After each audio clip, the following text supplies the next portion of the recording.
Want to take a ride over into Cape Coral? Me too. Hi, I'm Luna Knoll, realtor with Better Homes and Gardens, Real Estate Pristine. We're going to turn the camera around and take some footage as we ride into Cape Coral from Fort Myers.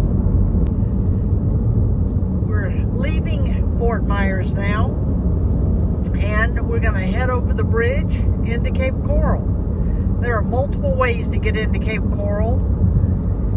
This bridge is from College Parkway in Fort Myers and is the furthest south of the bridges. The bridge is going over the Caloosahatchee River. As you can see, we're having an amazingly gorgeous day today. You won't see a cloud in the sky.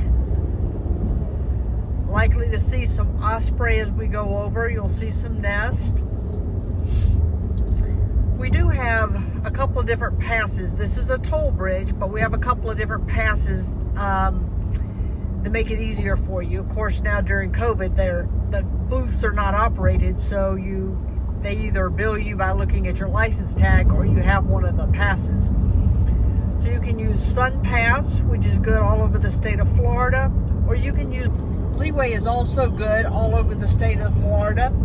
The difference with Leeway is the roads that you take frequently, you can buy down the toll basically. So if you frequently go to Sanibel, you can pay a little bit up front and then it only costs you $2 to go through that toll instead of $6. Same thing with Cape Coral. Cape Coral Bridge is normally $2. So again, now we're going over the South Bridge into Cape Coral. You can see a little bit of the river. As we come down, you'll be able to see a little bit more. This bridge goes down into southeast Cape Coral, which is the oldest part of Cape Coral in terms of development. You'll see some condominiums on the river. Cape Coral is mostly single-family homes, so we'll notice a lot of those. This drive, primarily, we're going to head up Del Prado, so you can see the main business street and kind of what all is there to see. See, as we come in here on the right, you'll have the Tourist and Development Office. You have a little park here, fishing. Cape Coral is great about all of its parks. This particular park has some burrowing owls. They're protected here on Cape Coral, and Cape Coral has the biggest the largest number of burrowing owls anywhere in the world. All right, we'll pass a few restaurants here. Ford's Garage, obviously named after Henry Ford. Then we have a couple of other local restaurants here. We have Metro Diner, and then of course Culver's, everybody's favorite.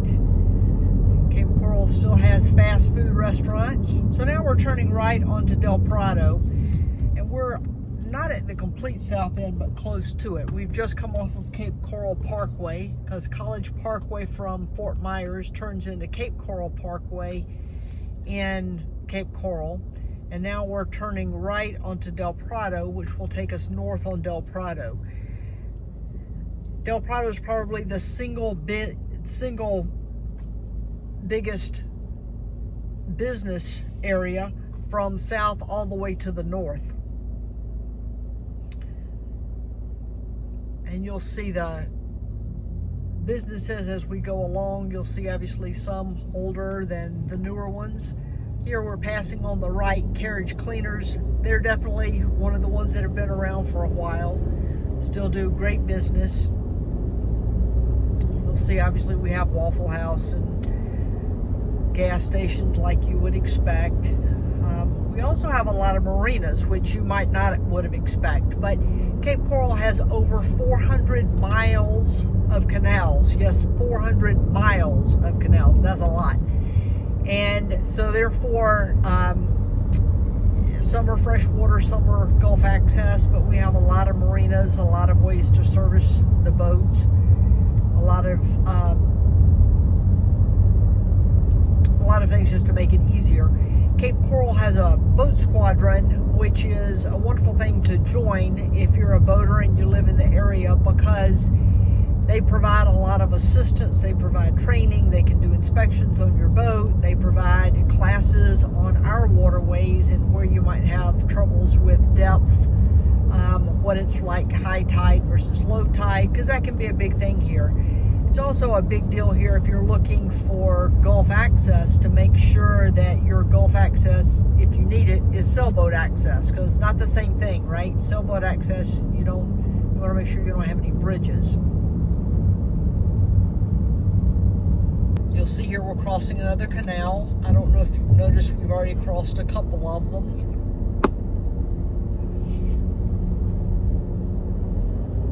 So you'll see on the right a couple of older apartment buildings.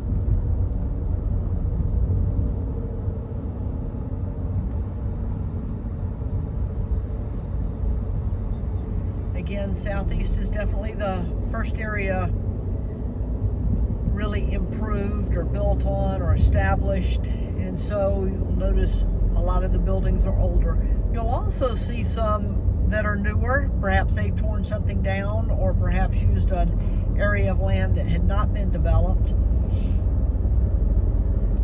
Even though Cape Coral is mostly completely developed in the southeast and now the southwest, moving north into the northeast and the northwest, you'll still see a lot of areas of land that have not been developed yet. Most lots in Cape Coral are approximately 1/4 of an acre, roughly 10,000 square feet. So the homes are not right on top of each other, which is nice. You don't see a whole lot of things really built up in terms of high rises. You might see some mid-rise condominium buildings, and here's how we differentiate. A low-rise is 1 to 3 stories. Mid-rise is 4 to 7 stories, and high-rise is 8 or greater stories. So you won't see a lot of high-rises here, 20, 30 stories high. You won't see that in Cape Coral. You might see a few condominium buildings that are low-rise, and on rare occasion you'll see them a little bit higher. Some of the newer, like Cape Harbor, which is down South Cape Coral, they do have some high rises. Was established primarily around 2007. But for the most part, driving through the rest of Cape Coral, you won't see that. You won't see it either downtown, in quote, the downtown business section. You won't see high rises either.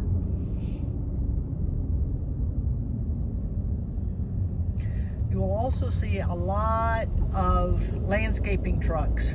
Our growing season's 12 months, and especially during the summer, it grows rapidly. So you'll need lawn care at least weekly. And then in terms of trimming back shrubbery and that type of thing, it really does grow fast. So we have a lot of full-time jobs that are created around that. So yet another canal we're going over here. Again, we're still in the Southeast Cape. As a rule, Cape Coral is on a grid system, and so it's divided east from west at Santa Barbara. We're east of that. And north and south, technically at Hancock Bridge Road and Embers Parkway. However, like for the assessment project, it was Pine Island Road. And a lot of people use Pine Island Road just kind of as a guideway.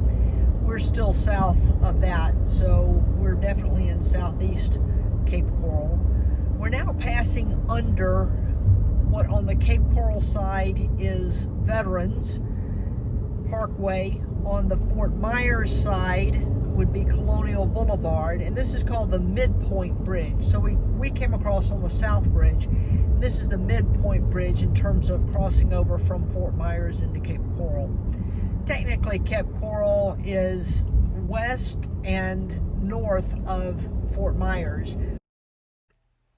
This is the view of southeast Cape Coral, south of the Cape Coral Bridge from the Fort Myers side. Most of the riverfront land in southeast Cape Coral is developed. The properties on the river itself are usually the most expensive. You'll note as you ride through that some of the homes are older, built in the 60s, and then even maybe next door you might have a brand new home. Obviously, a lot of these older homes have been remodeled, and many of them remodeled very, very nicely. One way to frequently tell the newer homes is that the land is raised for flood purposes.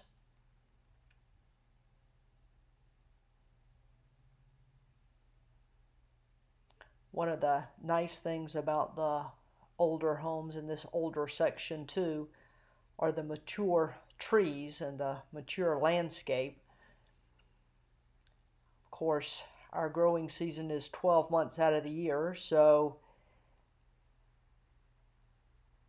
even if you plant new, it doesn't take long before you have trees that look like they've been there for decades.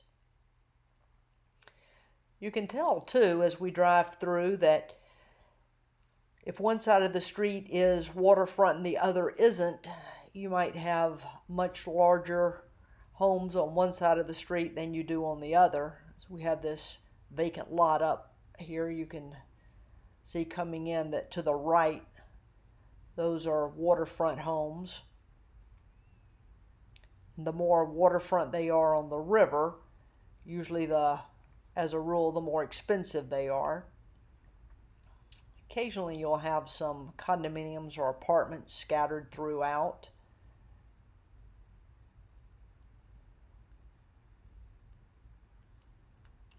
You can notice now we have the river on our left, and so we have the larger homes to the left, and sometimes across the street homes might be drastically different as a result of that.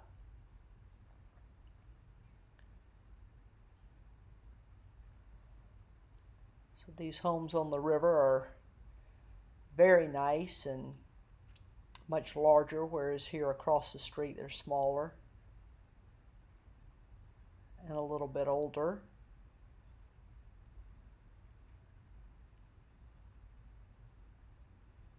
Since most of Cape Coral is made up of single-family homes, not in homeowners associations, the zoning is at the city level.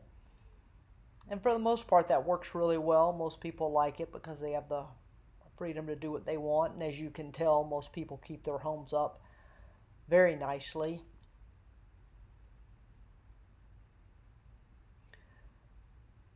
Some of the homes are obviously much larger than others. The average lot size in Cape Coral is about 10,000 square feet, which is roughly a quarter of an acre.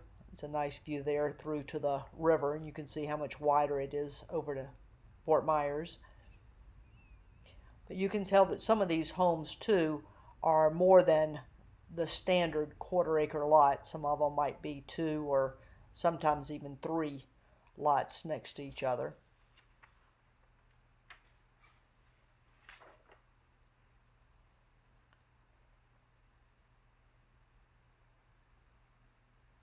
Gorgeous day here in Southwest Florida.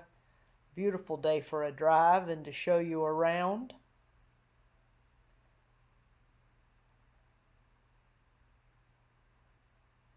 Some beautiful homes here.